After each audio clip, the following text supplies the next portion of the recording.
turned me into the biggest loser.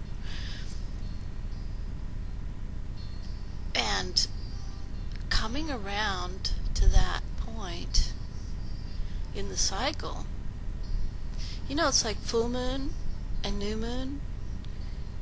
It goes round and round and round, and once you get to the bottom, it's just the way up to the top.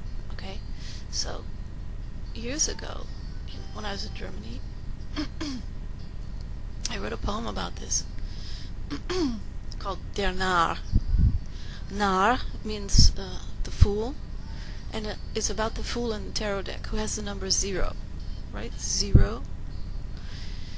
0 meaning nothing, but also everything.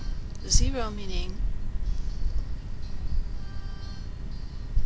0 is that thin membrane between the worlds, between manifest and unmanifest. So the 0 of the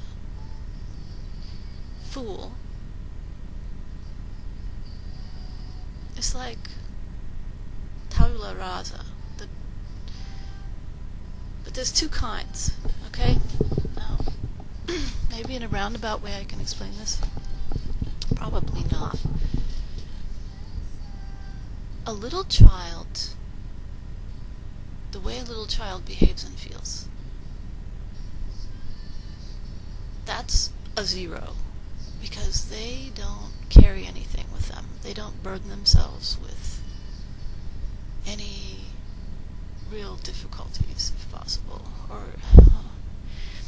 a child plays and loses itself in what it's doing.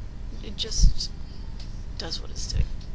Doesn't think about what's going to happen afterwards, what happened before, normally.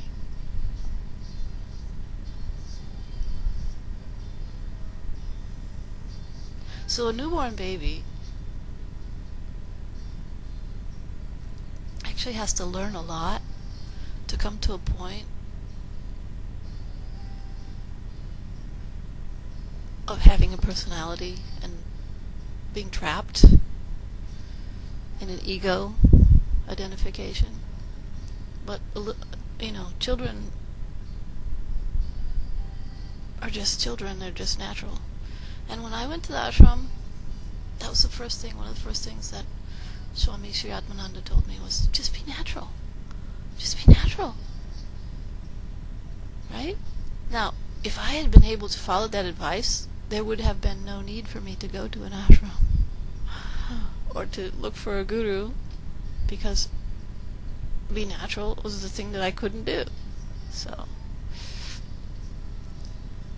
the second 0, when you come around again, that's when you get rid of all of the baggage that you're carrying with you that keeps you from being who you truly are.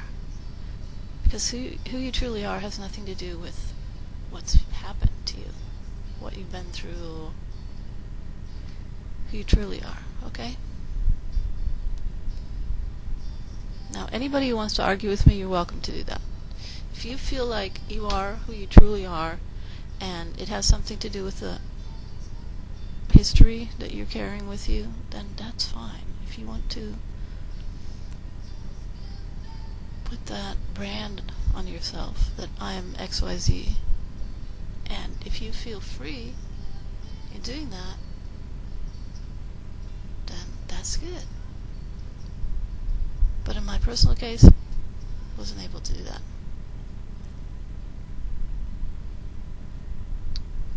So,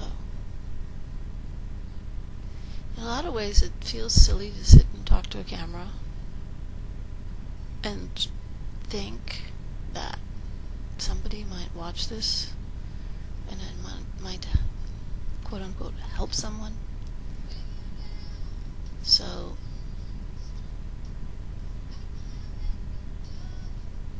my object is not to help people. I would really prefer that people would laugh. And I know that I don't tell a good joke right now. but I'm gonna try. So I went to this ashram, and there was this crazy Swamiji there, and really he's crazy. And there was a group of people there, and they're even crazier. And I felt like I'd won $1 million, because he gave some speech, or he gave some talk, and said something about me, apparently, and that I was going to be the big one, or something. The big person. I have no idea. And I was like, wow, this is it. I've just inherited, billions. Because you do feel rich. You really feel rich. I mean, even though it has nothing to do with money, but you see it in your future, like, yeah, I'll be rich too, right? Everything you want. As it turns out, what do we do when we're looking for enlightenment? What we're doing is that we're just going for full ego satisfaction, okay? Because enlightenment doesn't exist, basically. Not in the way that we're planning it to be, or thinking it's going to be. And the accoutrements, or the surroundings of an ashram and devotees and all of this kind of stuff. I mean, can you imagine having a group of followers who drive you crazy and won't leave you alone and all this kind of stuff? And who want to, make your bed every day, wash your clothes, and cook for you, and hang on your every word, and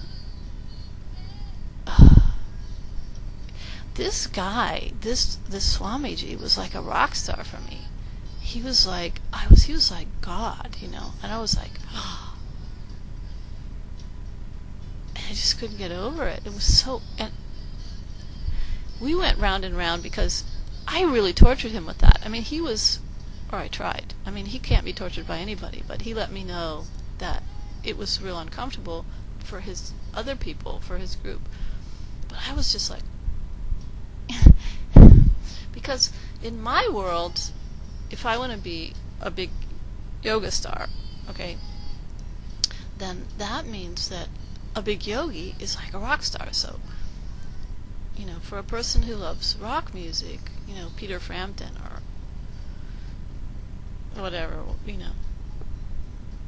XYZ, Eric Clapton, if you're into that kind of guitar playing or whatever, those are your heroes, and you're in awe of them.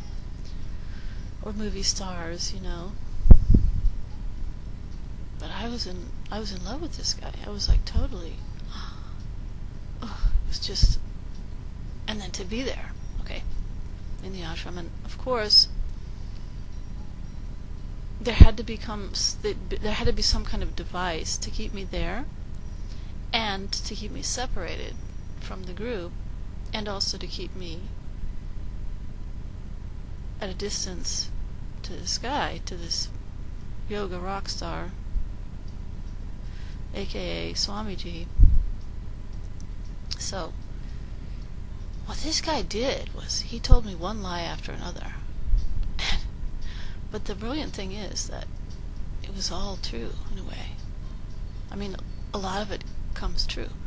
But when it does, it's not in the way that you think. It's different.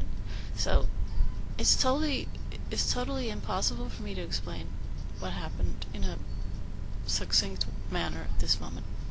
But, so this is a group of people, okay, this man, that have accumulated around this man, and they believe that they're saving the world. Now, I always knew, or I always felt when I was there, that all of these people, including myself, have a hang-up about saving the world, and that this guy was just kind of playing up to that big ego thing of, I'm going to save the world someday.